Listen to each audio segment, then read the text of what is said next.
Ariel Helwani in Toronto for UFC 129 alongside Jake Shields, who faces George St-Pierre for the UFC welterweight title this Saturday night live on pay-per-view. And Jake, good to see you. This is a huge fight for you.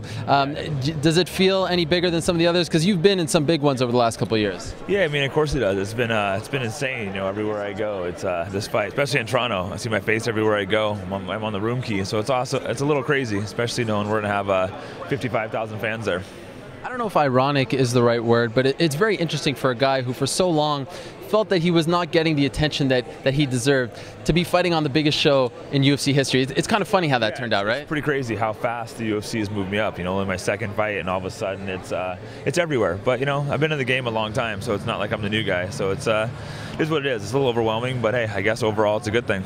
How have you dealt with the media stuff, prime time following you around? Has it been annoying, or have you embraced it?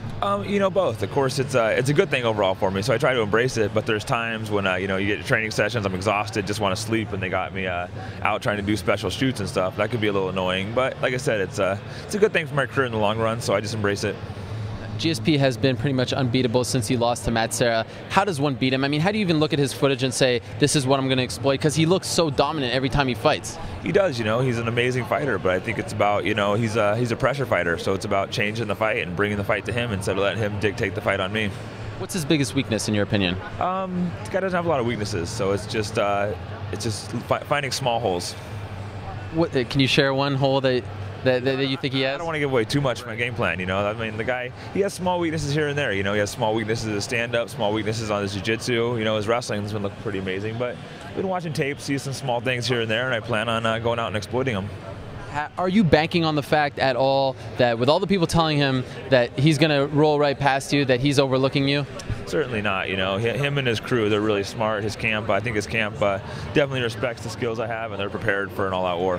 What kind of momentum is your camp experiencing right now after, you know, Gilbert Melendez just retained his title, Nick Diaz retained his title? You guys are on a roll, and you have two other fighters from your team fighting on the card as well. Yeah, we're on fire right now. The training's been insane at our gym. We just it's been the best it's ever been. And then just you know, with Gil and Nick going out there and just dominating, has been good for our confidence, and it just shows our hard work's paying off.